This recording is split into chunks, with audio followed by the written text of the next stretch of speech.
Yeah, still have a pulse. We're still there. We're still alive. welcome to Liveline. Our first show of Liveline, Load of Mag Liveline. Yeah, I thought that dead lifeline there was Luke Edwards' writing career. No, I was going to say I thought it was a Jacob Murphy didn't do that chip or slot to the side. That was what I was like. Let's trajectory, yeah. Good. That was Peter, the Vicar of the Road. Yeah, I'm pissed off about it now, mate. Honestly, I was like this 5 minutes after they left. Mate, couldn't believe it. I tell you one thing. I think Pete needs to stop going to the games because we've not won one since he started going again. He's doing a lot of good work for True Faith with his videos, but we've not won one yet. We've got a point. We're going in the right direction. It's like we're moving on. Yeah. Right. Let's tell people what this show is about. So this show is something different.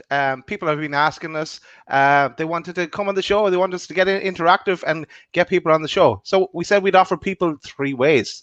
They could come join us live in studio, like some have. We have some of the lads in the green room at the moment. They could send us a video, and we could as a topic to discuss, and we'd via our email address here. Or they could send us some suggestions as well via email of topics to discuss. So I didn't see any emails today. This is the first show. Next week, the emails will be bouncing. Once it gets past Richie and the security, though, that's the tricky thing. Right, Rich?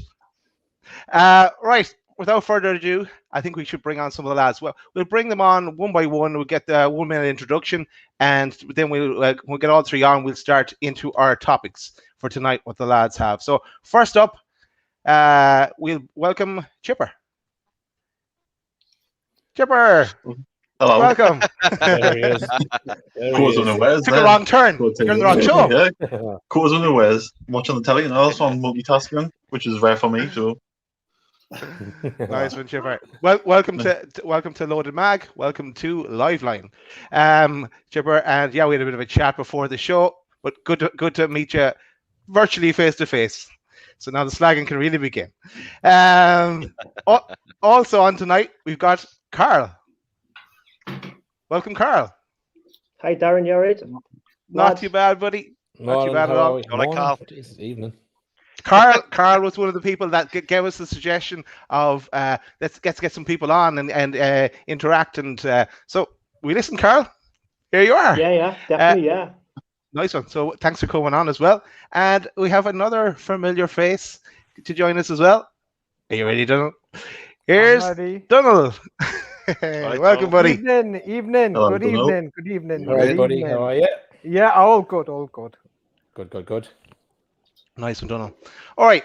So, just as well as to let people know as well, if my comment hasn't disappeared, if anyone else is interested in joining us, you just use the StreamYard link that's in the chat and click on it, and it should bring you into our studio, and we can take it from there. Yeah, I've just retweeted that as well, Daz. So that's gone out on my Twitter. So if you want to join in, StreamYard link is there. Come and have a bit of crack. So this show is all about talking about Newcastle or football in general, or if we get really bored and we have no football topics to talk about, we can talk about something else. Chipper, what is your burning issue, and have you got it seen to by a medical professional? Well. Let's cut straight to the chase and talk about our beloved football club and our fantastic manager, how well he's doing and how well he's progressing the team along and how well we're playing and how well we're doing and how everyone thinks he's so great of a manager, and yet there's somebody at Spurs who's been in the job 7 games who people think who shouldn't be in a job now, who are wanting him out. Yeah, and our manager has 90-odd games into his career, and people are still thinking he's good fit for this club when we haven't won a game yet. Although apparently he still thinks we're still in the League Cup because we didn't lose the League Cup game, did we? Even though I don't see we're playing in the next round of the League Cup. I see there's no fixture for them. So I don't know how we're in it. I don't know who we're playing. But yeah, let's go on to that. Straight on to it. Straight into the kind of thing. Straight onto the Bruce topics. You're going to bring us all depressed. We're all looking forward to tomorrow. Start to a new what show, tomorrow could potentially bring or not bring. And you want to talk about Bruce, Chipper? Yeah. Interesting. Did you see the story in the Chronicle about Gattuso? Gattuso being linked again to Newcastle. It was Richie that brought it to our attention earlier today. But there's still for me. I can't see them getting rid of him. Not unless we get towards Christmas and we're still in the bottom positions, let's say. But I think he's going to stick it out and sees what happens with tomorrow and will the cat case go ahead, get the green light to go ahead, and when will it go ahead? So I can't see him going. I think we're stuck with Bruce Almighty for the time being. Cheers for that. I'm just going to go to bed now. Chipper, well, I was ranting and raving about Bruce back in November. Don't say rant. That's trademark. It's a new show, yeah. But back in November, 11 months ago, and we're still stuck with him. So I give up on that. We're stuck with him. I was ranting 2.5 years ago and we appointed him, so I'm still 2.5 years down the line. I'm still doing the exact same shite. Tippers, you obviously look. Not going to beat around the bush. We all know Bruce is shit. Yeah, we all know he's a shit manager. Apart from him, yeah. Apart from he doesn't know he is. Yeah. Apart from him, and a small chunk of the football media, the pundits that are ex-players that used to play with him. However, look, we're stuck with him for the immediate future. What do you think he needs to do in the immediate future? And don't say win matches, because we all know he needs to win matches. But what do you think he needs to do as a manager to try and turn things around? You know, is it a change in, he's changed the formation? Is it a change in personnel? Is it subs? What could he possibly do? One or two things that could make a difference with this team? I think the first thing he's got to do is nothing to do with him. I think he's got to associate himself with us. Like, he claims to be a fan, like he keeps saying they and there, and he keeps distancing himself from us when he's supposed to be one of us. He needs to think how we are and see what we see, and he doesn't see that, and he's the manager when, we can see where things are going wrong on the pitch when we're even watching the game or even listening to the game, and he can't see that, and he's there, and he's the one in charge of doing that. And it seems like I still think staying with back four is the best thing now, because we look a bit more comfortable. And I think early on in the season, I said to myself, well, we missed the Sells, but I don't think we did miss him on Saturday. I think we look better without him, because I think since he came back in the team, he's looked very shaky very shaky, and he's looked a liability, if I'm being honest. I think, and I also think he needs to play players. He's just play players in the right position. He's still not doing it. I mean, why is he wasting ASM as a centre forward when we've got one sitting on the bench? I know Dwight Gill isn't much cop, but I'd feel a bit more confident of him up front knowing he's a striker than wasting a player out of position. And he still plays Joe Litton, who offers nothing attacking. Fair enough, people say, oh, he was good defensively on Saturday, but we were playing Watford. No disrespect, Watford, a team favourites to go down. He should have been like Ryan Giggs on that left wing, and he's pumped, but nah, he was doing his best work going backwards. I mean, ASM should have been on that wing, or Miggy on that wing, tearing them a new one, and Dwight Gill up from these chances. And I might not score them, but at least he's in there to get the chances, rather than them falling to centre backs and centre midfielders like they were, But he's got a lot of work to do, and it's got to happen fast, because, as you said, Pete, I don't want to say it, but he needs to start winning games. Simple as that. And the longer this goes on, the longer if we keep drawing and we're losing, and it's not going to be any good. We'll be adrift, and then he'll come out and say, "Well, you know, I've tried, I've done what the fans wanted, I've done this and I've done that." Well, that's uncanny. That's a good impression, that mate. That's good. I haven't been practicing or anything, but I'm just like, that's what you'll come out with, and you'll be like, "Well, we're progressing, you know, and we're doing this better, and we're doing." Yeah, but we're still losing games of football, and we're not winning games of football, which is what we need. Yeah. I said on the show with Pete last night, one of the comments I put up was that for me the problem is if we're playing okay as we're being told, and listen, Pete, you were at the Watford game at the weekend. I watched it on an unofficial stream, but I watched it. Because we played okay. Like, I mean, we should have took the game in the first 45 minutes. Let's be honest. Yeah. But for me, the problem for me, which was one of the comments I raised last night with Chris and Pete, was it's when we're playing well like this and not taking those wins. That's a worry for me. Yeah, I can look at a game and go, okay, we played shit, we got beat. We're kind of used to that.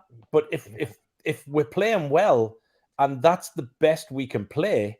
Okay, I get some people on some of the chats last night were going, well, our number one goalkeeper's out, our number one defender in Lascelles is out, our number one midfielder in Shelby is out, and our number one striker. So when you take that spine out the team, what does it do? Anybody that watches Loaded knows I don't rate Lascelles at all. He's gone down for me. I think the defense that we had the weekend. I know I've never mentioned it before, but just for anyone that doesn't know, I don't think we've massively. I think on occasions we've missed some of the distribution from Shelby and the hold-up play, but I think the way we set up with Hayden and then Longstaff and Willock at the weekend, I thought that worked for us. Yeah, and I think if we'd have had Wilson, I think we would have probably buried 2 or 3 of those chances. So I think Wilson makes a massive difference. So for me, it's a concern if we don't start picking up wins with those around us, as you said, Chips, we will be set adrift.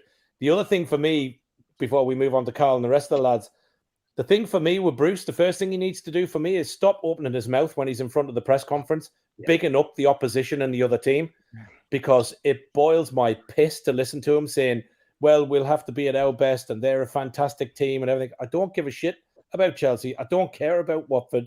I don't care about any of the others. What are the good things about us? And I know that they're limited, to be fair, but like it's always on the negative foot that he sets off on the game, either post-match and pre-match. And I want that to change and start. Listen, we can have 10 fires behind the scenes and have an absolute nightmare on the pitch. But like, at least come out and say, do you know what? There's nothing to fear about this team. This is a newly promoted team against Watford. We're coming here for the 3 points, and it's simple as that. Now, if you go and you lose it, fair enough. If you've had a horror show on the pitch, then the players also have to take that responsibility. But like, just stop this nonsense of coming out and bigging up everybody else, because it does. I just don't. I don't want to see it. But that's what I would definitely change for now, anyway. Lads, I want to bring one of the other guys in the green room in on the show. We've got Seb as well in the green room. So before we go to Carl's question next, so welcome, Seb. How you doing, guys? Hi, Seb. Thanks for joining us. Well, good, man. Good. Cheers for joining us, Seb. Let's go to Carl next. What topic would you like to discuss tonight, Carl? I'm going to continue talking about what Chippers was talking about there, and certainly Martin. Martin, you were saying how he bigs up the opposition. Basically, I don't know whether you would have heard the radio station show on BBC Newcastle about a month ago. Bruce was on there, and he actually took a question from a fan saying, "Why do you do that? Yeah. Why do you big up the opposition?" He said he didn't know he did, and he was going to try and change it. He didn't realize. Sorry, he still did it against Watford. I'll take it on board. So it clearly still did it on Saturday. Did exactly the same thing. Maybe it's done. Maybe he's doing it deliberately. I don't know. It's just maybe that's his way of winding him up or what. Carl, do you think it's more worrying Do you think it's more worrying that perhaps he's doing it on purpose, or do you think it's more worrying that he's not actually aware he's doing it? I don't know. I don't know. It's a hard one. I think it's got to that point where it's that toxic now. It's really hard. It's that toxic towards him. There's the percentage of fans who want him there must be so low. Yeah. He's fell out with everyone, literally press, fans, the ownership clearly now it's rocky. It's at that point. It cannot continue. It literally cannot continue. But also what Chippers was saying there about in his interviews and press conferences, I don't know if you guys have realised it, but after each game, he's painting a totally different picture of what we are actually seeing. I mean, I tell you what, I'll take my hat off. I thought we were absolutely brilliant against Watford on Saturday, and he spoke the truth. I thought, chances done by at the end of the day. But the rest of the games this season have been pretty horrendous. But the picture he's painting us, I thought we're good in stages, and I thought it was a great game. It was like watching kids football, and it doesn't wash with me. It doesn't wash with me one little bit. He's trying to paint a picture of it's not as bad as what it is, and it is absolutely horrendous. It is horrendous to watch. I mean, Pete, you were there in the stands on Saturday. So from your perspective, you've been to Old Trafford, you went to Watford. I mean, was Saturday in your mind? Was Saturday an improvement? Is that as good as we've played this season? That first 45, we get the goal, and then we seemed to do what we normally do, which is back away, drop the tempo, and then as soon as Watford scored, we struggled to keep control of the game. So, was it an improvement? Mark, I've got to say, it was by far the best performance of the season, by far. And I wouldn't even say the 45 minutes. I would say the 94 minutes was by far the best performance of the season. Yeah. Now, you're absolutely right. What you guys have said, that we should have had the game wrapped up in 45 minutes. The chances we had, before Sean Longstaff hit that fantastic strike, he had two equally good chances on the edge of the box before that, within a 3 or 4 minute spell, and he fluffed both of them. The second one was a lot closer, but he could have got 2 or 3 on his own. Then you've got the St. Maxi chance where he blocks the ball really well from a kick out, could have shot himself, probably should have, takes it round the keeper. Sean Longstaff just puts it into pretty much an empty net, and he hits it over the bar. Sean Longstaff could have had a hat trick by half time. It was that dominant. They did not look like scoring, apart from the double save from Darlow after sort of like the first couple of minutes, where we all thought, wow, okay, it could be one of those days again. It really wasn't. And even their best players, Matt Ritchie was a question mark left back. I thought he, apart from when he got booked, I thought Ismail Assar wasn't really in the game. I thought Joe Linton protected him well, although it's not what he's designed or signed for. He did a good job. I would even argue, up until Watford scored in the second half, we were still the better team. And actually, when Watford scored, it was a surprise in the game because they never looked like scoring. They had a lot of the ball. They would have corners in times where they would, get men into the box, but they never really created anything of any note. And it was that one switch off moment from Willock that allowed them back in the game. Then they had a 10-15 minute spell where they were pushing. Even then, we still created chances. That's not like us. We do tend to go back in our shell, but we didn't on Saturday. We still kept attacking them. It's just that they had more sort of confidence about them, that they attacked as well. But even then, they didn't really look like scoring, and they had the goal chalked off. But then we still had the best moment of the game in the 94th minute when Jacob Murphy goes through. So you can take that 15-20 minute maximum spell from Watford. We still had chances in between that and at the end of the game to kill that game off, and we didn't do it. And that's the biggest frustration, is that we should have been walking away with that 3 points. And the fans are absolutely right to think, well, if we can't beat Watford and how much we dominate, who are we going to beat? And the fans are right to think that. but by far the best performance. I did see chinks of light with certain individuals and as a team performance, but the age-old question is can we be consistent and put that performance in? Can we carry that into this weekend again? That's the biggest problem. I mean, it would be great to have 3 points before the international break. If we don't pick nothing up this weekend, going into that break and then looking at the next 4 or 5, and then, as we said yesterday, going into those December run of fixtures. Yeah, it doesn't bear thinking about if we don't get something in the next 4 or 5, because we'll be in big trouble.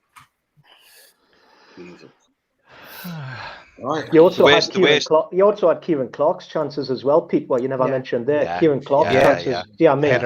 A couple of headers, I was already half celebrating because I just expected to just nail with the back of the net. On TV, it looked like it was in as well. Even the commentators thought it was in. Kevin Clark's great with his headers as well, isn't he? I think the goals he scored for Newcastle have mainly been with his head, haven't they? He is a threat at set pieces. Do you lads believe? Yeah, absolutely, mate. Do you lads believe the comment? I think it was from Sean Longstaff, but correct me if I'm wrong, saying that the players expected Jacob Murphy to finish, at the end, and saying he was the best finisher at the club. Heard that? Yeah, it was Sean Longstaff. Yeah, exactly, Pete. That's the face I pulled. I don't. I thought that was a really strange comment, and I thought of all the things to say. Don't get me wrong. I'm not saying Jacob Murphy can't finish, but to say he's the best finisher at the club, and if he is, that's a big concern. I think if he gets that chance again, he buries it. Yeah, if he gets that again, that doesn't happen again, does it? That's in the back of the net next time. But I actually seen something yesterday on Twitter, which I thought was a real valid point, which was, okay, he did what he did. He is a young kid, and he's, as per normal with this fan base, he's had a bit of jip on social media, which does absolutely nothing for his confidence, by the way, when he does get another opportunity like that, which he will. But it was the factor that there was no other player alongside him because our fitness is that bad. He had no option to pass to anybody, left or right. So the factor that he missed, okay, listen, should have buried it. And as you said, Carl, probably next time round he would. But the fact that there was not a soul in a blue shirt within 2 yards of pace of him through that Watford defence, or at least breaking their balls to get there to give him an option, I think was just as bad. As they were fucked by that stage, though, Martin. Well, they were, but I get that, Daz. But these, listen, we know that Brucey's training regime is throw a ball in the middle of the park and let's have a little bit of five-a-side, have a half-time orange and then go and get a bath in the wheelie bins. We know that, right? But with all due respect, Pete, you spoke very well last night about your early days as playing and the levels you played at, right? Anybody that's played football, I've played, you've played, probably most people on this show and those that watch have played football or some sport. At the end of the day, you train pre-season, you condition yourself, your energy levels rise and your match fitness goes up with a good training regime, a good diet, and a bit of control. So that's playing at a level that we may have played at. These guys are Premier League players. For them not to have the fitness 6 games in, I'm sorry, but that's inexcusable that not one of our team can get up that pitch. It says a massive, massive amount to me that there's something wrong with our training program. There's something wrong with our medical program, and the conditioning and the setup of our fitness and fitness levels and training there's something horribly wrong for me. What I will say, Mark, just very quickly before we move on, is that the 2 players you would expect to be up there were subbed off, Willett and Almiron. Yeah, 2 players you'd expect to be up there and supporting. I'm not going to get on. I'm not going to get on. Miggy would have been up there. Miggy and Willett would have been up there for sure. I'm not going to get on ASM's back because he literally had about 6 players around him to be able to find that ball to put it through. Yeah, and to be fair, it's a perfect ball. It is. Perfect way to pass. And I would argue that they were the 2 players that I would have expected to be there, and funnily enough, they were subbed off. So yeah. Okay. We're going to go to Dunel next, and lads, feel free to chip in as well. Any of the conversation, but Dunel, what's the topic that you'd like to bring? Right, basically, it's if anybody watched the news, the plan changes to our favourite international competition, the World Cup, every 2 years. Now, I listened to Arsene Wenger. You know what I thought? I thought, since you left Arsenal, mate, I think you've gone do lally tap. You know, I still take him over Bruce. No, true, but you know, if you just step back and listen and think about it, every 2 years, right, that is surely going to decimate a lot of teams, because obviously the best players will be picked for their countries, yeah, and at the same time, it's going to have to run somehow concurrently with the Euros as well.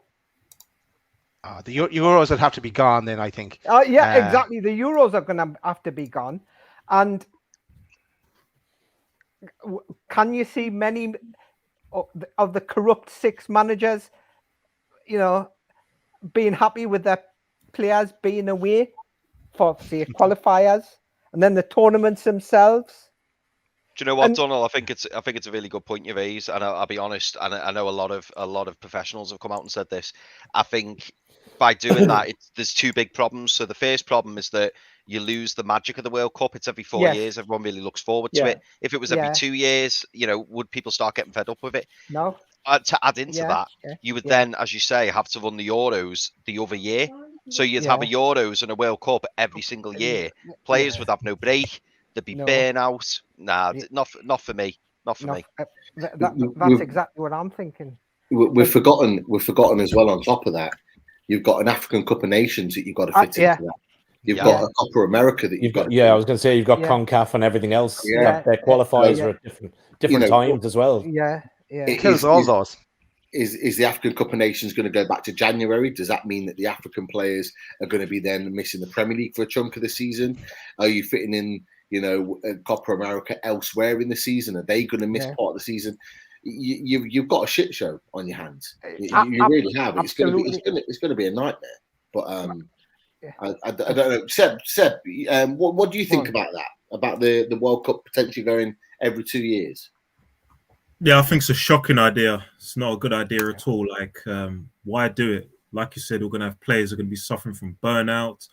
They're going to have to cramp in the qualifying fixtures, so more players are going to be missing their club games.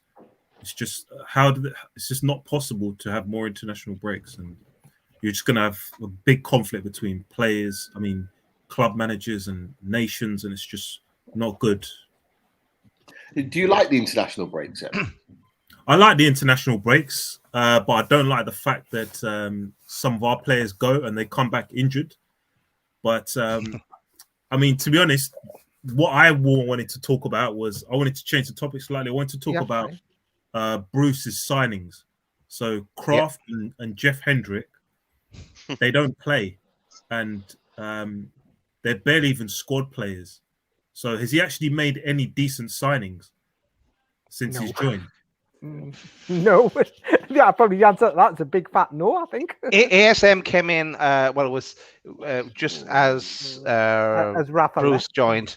And so did Joe Linton. So he didn't really have much say in either of those.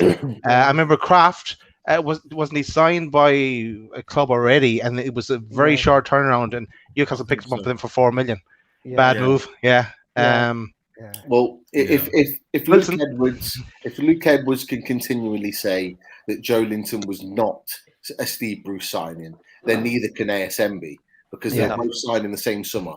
And you could probably argue, to be fair, although he's shite in my opinion, that Kraft is probably in that as well. That those 3 players in the window weren't signed by him.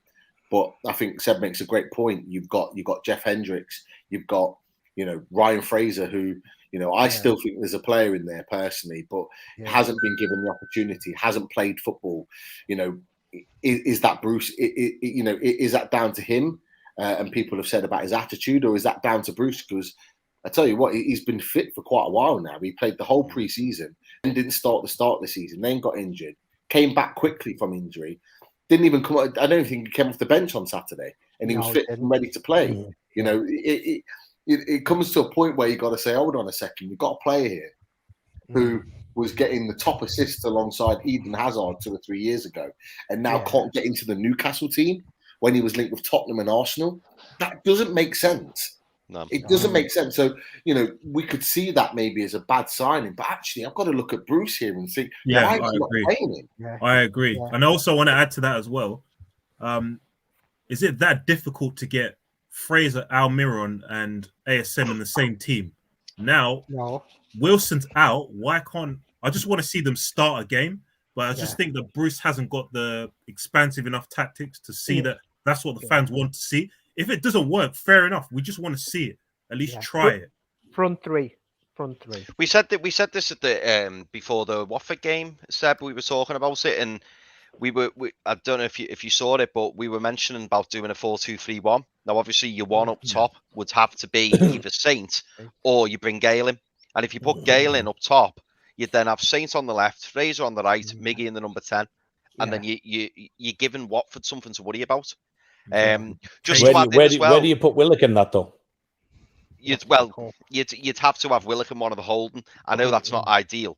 Willock would probably for need me, to go next to Hayden. He's probably got the best time and wise of turning up in the box at the right time. Than I would say any of our front three.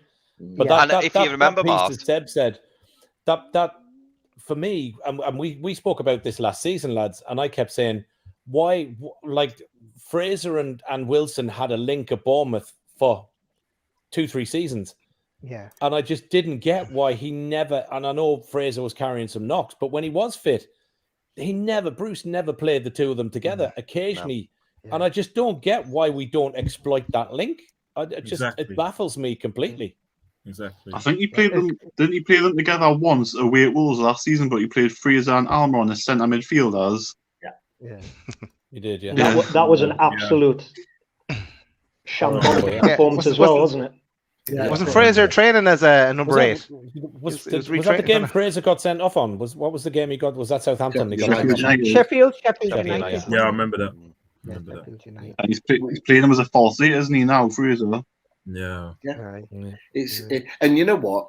You know, I can't get on his back because he came out in his interview on the website and said that he's actually gone to the coaches in pre-season and said, "Teach me how to play there." Yeah, I remember that. If that means I'm going to play minutes, teach me how to play there. And I want to learn to play there. He played there all pre-season. I remember going to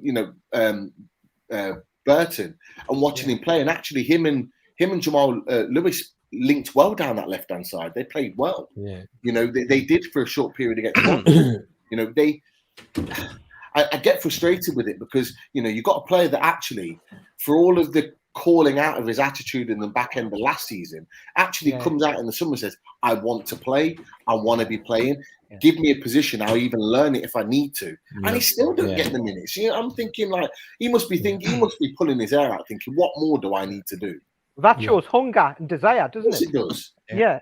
But I think the other thing with Fraser, he's probably got to be, maybe with Richie, I would have said probably one of the best crosses of the ball we have. Yeah, he can play a pass, and if you watch him when he plays for Scotland, he either plays that far left position cutting in, or he plays a more central role, just more so as a 10, just off the back. In particular, when he was playing with Lee Griffith, when Lee Griffith was playing for Scotland,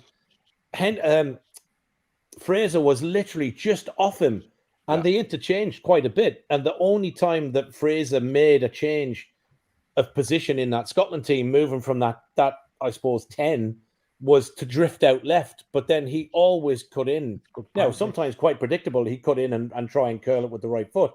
But he did the very, very similar positioning for Bournemouth with Wilson. Yeah. And it worked really well. And then we get him and we play him about as fucking far back as you can, and then completely don't play him. And yet, we'll go and put somebody else in there that can't swing a ball. We're putting Joe Lenton out on the left. Going back to what Seb said earlier, about the signings that Bruce has made, we also didn't factor in Jamal Lewis. Now, Jamal Lewis came in as a promising left back You know, it was doing well at Norwich. Jurgen Klopp tried to sign him for Liverpool. And we get him. We're thinking, great. This is, we've been after a left back for ages, but we were all hoping to get Jetro Willems. Didn't turn out that way. We bring in Jamal Lewis. He looks a shadow of his former self. And you could argue before that Watford game, we were all saying it. Would you put Jamal Lewis in at left back to deal with the pace of Sarr? And obviously that didn't happen. We didn't utilize that option. Do you think that was a mistake by Bruce? I mean, I know we've come away and had a really great performance against Watford, but ultimately we haven't got those 3 points, and the goal came from Sarr. Yeah.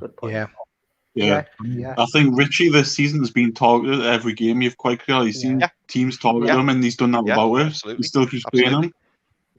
Brainless, absolutely brainless. The thing is, as well, what I think, this is his 3rd season here, Bruce. And I don't think he knows his best team still. And he doesn't know his best setup. He hasn't got a clue what his best setup is. Every other week he's preaching when there's a bad performance comes in, we need to find the right balance. Now, I heard that in season 1 when he came. We need to find the balance. He's still preaching the same old. But if we are 3rd season down the line. Play that back, Carl, and you talk to any Sunderland fan, or you talk to any Hull fan, or in particular, Aston Villa fans. They'll tell you exactly the same thing. Consistent injuries and muscle injuries to the players due to poor training. Consistently not picking up points in games they should have. Consistently playing players out of position and then blaming injuries and being unlucky and everything else. And in 7 or 8 clubs that he's done it, over a 22-year period, and somebody, I seen a tweet today, 22-year period as a manager, 10 different clubs. Where has he left a legacy? Nowhere. It appears to be a failure. He couldn't even get Aston Villa promoted. No, but again, you talk to Villa fans. Like this is the same guy that was gonna before he was sacked from Villa. This is the same guy that was gonna send send Jack Grealish out on loan. Because he didn't rate him. No, I tell you, it wasn't going to send him out alone.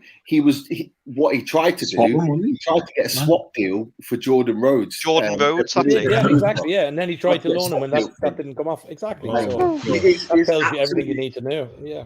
I don't know if you guys saw it. You might have already mentioned it. The Matt Law article. One of the Newcastle fans put it on Twitter the other day. It's from just before Bruce got sacked from Aston Villa. There was an article by Matt Law. He put it out there, and it was basically saying everything about what we're currently experiencing at the club now, and saying like he's on his last legs. He doesn't know what he's doing tactics wise. They're all over the place, conceding too many goals. It was basically saying where does Bruce go next? And it was really interesting because within those comments of that article on Twitter, someone puts it on there. This is a mirror image of 7 years previous when he was at Sunderland. And then I think there's an article linked to that from 7 years previous of when the exact same thing was happening at Sunderland. Like the same thing is happening again. Like, I don't understand. Well, I do understand the media are kind of like putting a smoke screen there so nobody sees what's going on. But there is a clear theme with Steve and his performances at these clubs. He's doing everything exactly the same. History repeating itself. 13th choice. Yeah, I'll tell you what it reminds me a little bit like, like in Sunday League where like your team's losing and then you just look over to the manager and you just think, do you know what, let's just do our own thing. I just get that vibe sometimes. Players are just like, you know what? Let's just do our own thing. Forget what he's telling us. What's he going to do? He's not going to drop anyone. What is he going to drop? ASM? Is he going to drop Willock? No. If I was a player, I'll just look at him and I'll just think, whatever, man. And that's what Richie did. The game before. When he just bypassed Bruce and talked directly to Jones. But the other interesting thing, just touching on Jones, and I'll ask all the lads their opinions. Do you think so far this season Jones has had as much influence as he did the back end of last season? To me, it doesn't appear that he is. I wonder, has that dynamic changed? Has he maybe, close season? Has he maybe being put back in his box a little bit by Bruce. Carl, I mean, go on, Donald. We'll start with Donald. Donald, what's your view on? Do you think? Yeah, I think there's clearly what's the word? Like a power grab going on there. Like, you know, power politics, whatever you want to call it. Yeah. You know, Bruce is saying, "I'm in charge. You stay in your box, little man. I don't care if you're the Gateshead Guardiola or what. I'm in charge. I'll do. The team plays the way I'll say." Do you think Jones being part of the England setup has made Bruce feel a bit more insecure? Yeah, 1,000,000%. I think it's a really good point, Seb. I think it has. Yeah. You know, great point. There's definitely something changed because it's not the same dynamic as it was the back end of last season. I don't think. Certainly watching it. I think, do you know what? I think more than anything, it's the players. I think it's the players because you know yourself, if you were a manager, I mean, Pete, you're a teacher, aren't you? If you're in your classroom, you're teaching your kids and somebody else comes in and they all start listening to that person, you're going to feel like, why am I here? But you know what? What am I doing here? My roommate. That's what happens. That person gets out of the room. If they're having more influence than me in the classroom, they're out. It's as simple as that. Party when Pete's out. I would have loved Bruce. You know when he did that because do you know what got me and Pete again? We discussed this. The part that got me the most, it wasn't even the fact that Richie was looking at Graham Jones. It was when Steve Bruce went to chip in and he went like that with his arm as if to go, "Hang on, mate, I'm talking." Now Bruce should have then stopped him and gone, "Get out." It's an A for me, and also, do you remember? For me is whenever you hear the players speak, they always say, I like playing for Graham Jones. I never hear him say I like playing for Steve Bruce. It's like that's true. No, to be fair, ASM does say it. ASM does say the right politics. After the league game, ASM I think ASM has to say it really. I think because he's like the star player, and I think do you know what? You heard Wilson in pre-season say it, didn't you? ASM's the master. ASM's the master of the media. He knows it. He's the main man. He knows it. I think the thing with Bruce, though, for me is he's, you know, as much as he's tactically inept and, you know, bemoans everything, he's probably not a bad person or bad man manager with certain players. I can imagine being a player. John Joe Shelby. Yeah, I can imagine being a player that, you know, if you were out on the piss the night after a game and you rocked in 2 hours late for training, I don't imagine Bruce is the kind of player that you know is throwing fines and stuff and putting you on the bench. Because like if you, I don't know if anybody, if you haven't, I would say listen to it. The overlap interview between Gary Neville and Roy Keane that was on Sky, absolutely brilliant hour and a half. If you haven't listened to it either on the podcast or on Sky, have a listen to it because Roy Keane is absolutely brilliant. But he goes through a piece there where he talks about the United team, the Man United team back in the day, and they used to tell Alex Ferguson, they were heading into Manchester for a couple of hours, or it might be a couple more hours. And he said, like, they were coming home from clubbing at 3-4 in the morning, going back to one of the players' houses, rocking in for training at 9 in the morning. They do an hour, have their breakfast, and then they'd be back in having a swim and then back home. So I just wonder, like, I bet you Brucey's kind of training methods is still back in kind of 1999, you know, where it hasn't evolved, and the sports analyst and the nutrition and everything that goes with it is all linked in. So I think if you're a John Joe Shelby and you're somebody that's, you know, quite a lazy trainer, for want of a better word, like I know from playing ball, Pete, you've probably had them. I always used to like to pal about with the coach that didn't give me such a hard time on a training morning. Because that meant I didn't have to sweat. Do you know what I mean? Whereas if he was off for a weekend or he was on his 2 weeks holidays in the summer to go off to Mallorca with the family, you'd be like, oh, bollocks. Like, such and such is on today. I knew I had to work in training. So can't go hiding, can you? Yeah, I just think the likes of Shelby and players like that, I just think that's a massive reason why our fitness isn't where it needs to be. Because I think our training intensity and our program is probably very, very laid back. Yeah. Yeah. Can I just to add difference, into what you were saying then about St. Maximin, you know, about the media. Pete, you were saying, you know, about St. Maximin knowing how to toe the line in terms of the media. Absolutely right. And if you think about it, and Danny Rose touched on it, didn't he, when he was at Newcastle, saying, you know, I get 2 or 3 days off, and I was thinking, what's going on here? St. Maximin, to a degree, I'm not saying he's bigger than the club. No player is bigger than the club. But St. Maximin knows the worth that he's got for Newcastle. Yeah. He knows Newcastle need him. And don't forget, like, did you see the interview with Carragher and Neville after the game, and they were waxing lyrical about him? Yeah. And St. Maximin was stood there, all smiles, being very respectful towards Bruce, very respectful towards the fans, the club.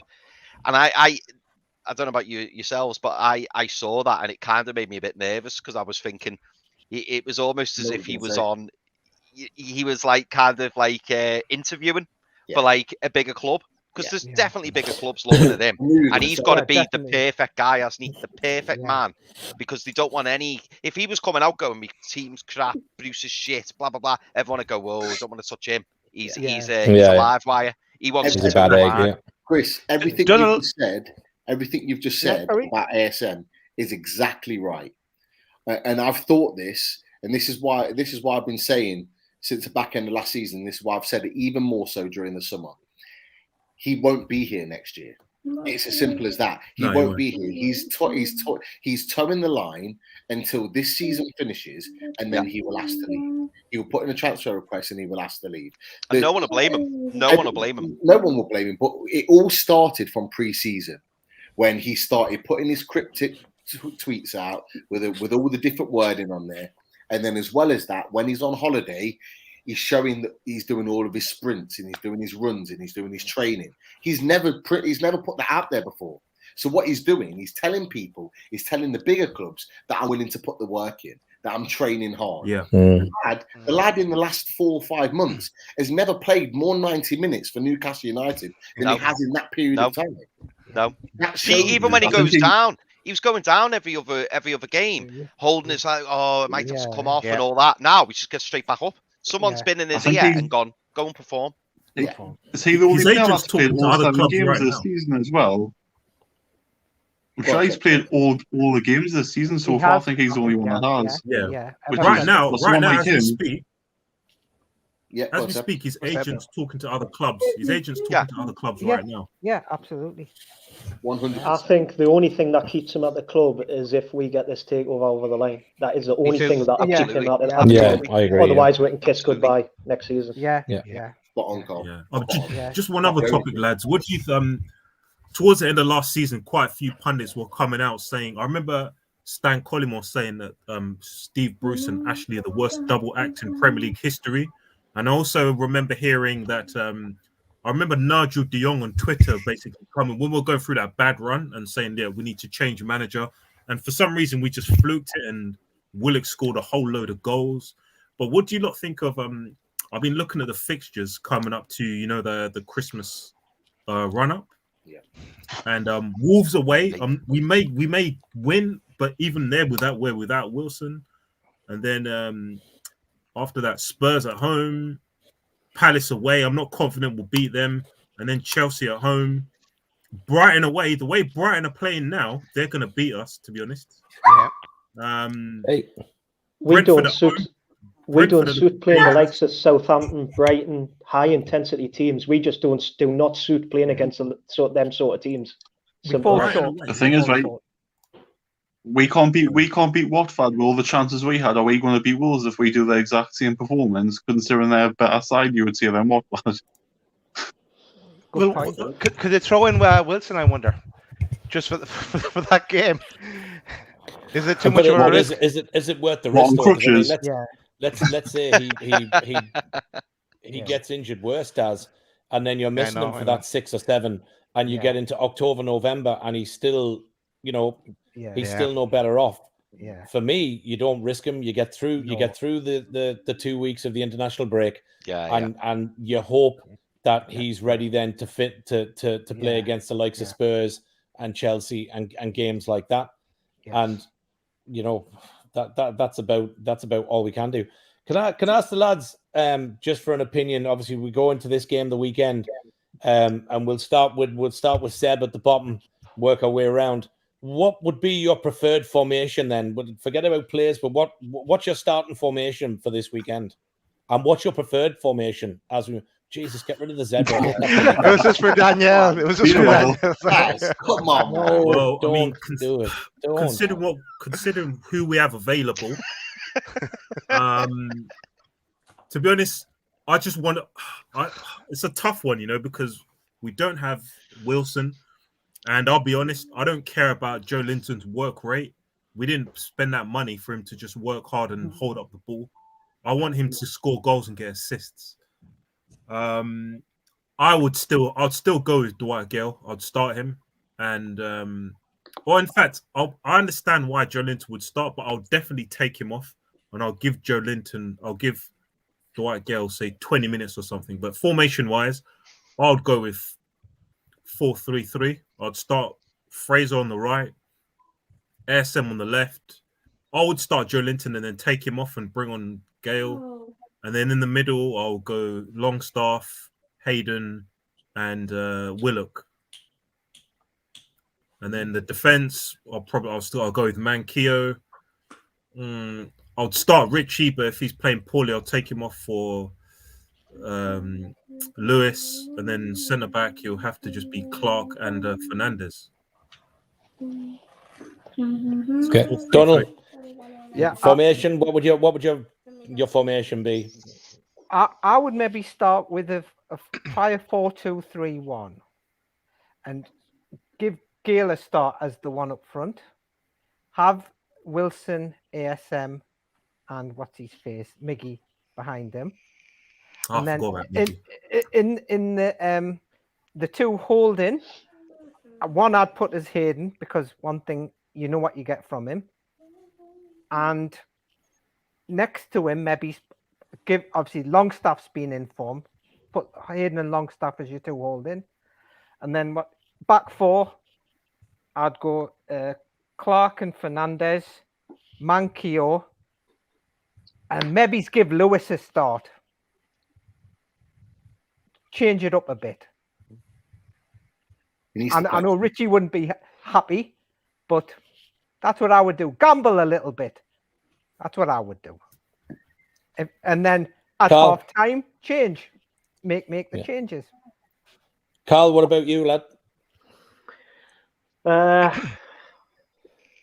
I literally haven't got a clue what he's going to do, because it's potluck. The back four could be a back three, it could be a back five, it could be anything. And he's tried every combination going, hasn't he? So I literally don't know I don't know what the back four or back three will be. But for me, I would switch Gale and Joe Linton. I would shift Joe Maximum out of the left, and I would put Gale up front. I watched Brentford against Wolves 2 weeks ago, and wow, Wolves they're wide open at the back from what I've seen. So if we can play the same as what we're anywhere near what we did on Saturday against Watford, we'll get chances. Definitely get chances against Wolves. So for me, it could be any team at the back, but I would definitely switch Joe Linton for Gale. Okay, Chippers, what about you? I would go 4-3-3. I would obviously Darlow keeper. I would play Lewis at left back, because Traore will rinse Richie all day long if he's playing. There's no way on earth that Richie's going to get the better of him, because his pace is just going to tear him to bits. So I would go Lewis. Then I would play Fernandez and Clark, Manquillo right back. Three in the centre would be same as Seb's, really, Hayden, Willock, and Longstaff. And then I would play Fraser, Almiron, and I would play, obviously, I want Gale up front, but I would play ASM there if he's not going to play Gale. And then you can maybe rotate them in, three of them, and swap them round in between the three of them, just to confuse Wolves a bit. They've all got pace, so you might as well confuse them, and we've got now to lose. We've got nothing to lose. I mean, we'll probably, but that's probably the strongest team with what we've got at the moment. You can't, I mean, but Well, now he's going to go probably 5 at the back, isn't he? He'll probably be 4-5-4-1 with Joe Linton as a lone striker. Yeah, something like that. I'm actually going to big up our other loaded lad, Rich Story, because we chatted some time back, and we actually said we would run with a formation which was 4-1-4-1. So with a flat back four, Hayden just in front, and then the middle four would obviously be Fraser left, Miggy and Willock in the middle, ASM out on the right, and then Wilson as point man or Gale up top, and give them something to think about, because then you've got, there you go, there's Richie's there. Then you've got that pace and problems in that front five, hopefully enough to keep other teams at bay with a good defensive four. But does it? I suppose the one question is, does that get you overrun in midfield if you can't get back? Possibly. Mark, I'll be honest with you. That's how we set up on Saturday, in my opinion. Yeah, honestly, it was because it definitely wasn't a 4-3-3 to start with. It was more. It really wasn't. With Hayden just off it, so it was. I agree, it wasn't too far off that, but it did change. It certainly that first half, we did change shape a couple of times, which I kind of found quite confusing. We had to, because of the way in which Watford pulled us around at times. So there were a lot of players that drifted in and out. Sissoko drifted from deep, who sat next to Kukchka for part of the game, but then he would drift forward to the left or right. So he was then pulling the midfielder out with him. So there were times where Willock was the furthest right of our midfielders, but then when we set in play, it was Miggy Almiron that was furthest right. Yeah. So we were interchanging, but actually, in terms of when we attacked, you would see Hayden pretty much just sitting in front of the back two in terms of the central defenders. And it was a case of the other four just got forward and said, right, go and support ASM. And it was like two teams. I think I mentioned it. Two different transition teams, It was. It was like two teams split. So when we attacked with those 5 players, the bank of 4 attacking midfielders and ASM. And then when we defended, we always had that set back 5 with Hayden back 4 with Hayden sitting in front to then protect. So they never really counted on us. They were never really given the opportunity. And then it was a case of, right, you attacking players, how quickly can you recover? How quick is your recovery run to get back in and support the guys? So I actually think that formation is probably how we're going to play against Wolves. And I think that, look, if we can create as many chances as we did, right, on Saturday in any other game, at some point we will pick up points because we don't create chances. We haven't done it for years. We did play in that way. So for me, but when we do score, and we are ahead and we are defending, we have to keep our concentration. Because that's what's costing us. Being in position and concentration cost us 3 points, I think, on Saturday. But since you mentioned, Martin, since you mentioned Saturday, I just want to shout out to what's coming up on Thursday before Pete gives out to me and said, you never mentioned it. Away it is. So yes, Away it is coming up on Thursday at 7 p.m. And Pete, tell us who's coming on. Okay, so we've got Dave from Talking Wolves. Really, really reputable Wolves account. Been watching them for a while. They go on lots and lots of different pods, and we're more than happy to come and join us on Loaded because they know what we do in terms of our away day. So really looking forward to talking the game on Saturday, the game at Molineux. It'd be interesting to get their take on us as a club.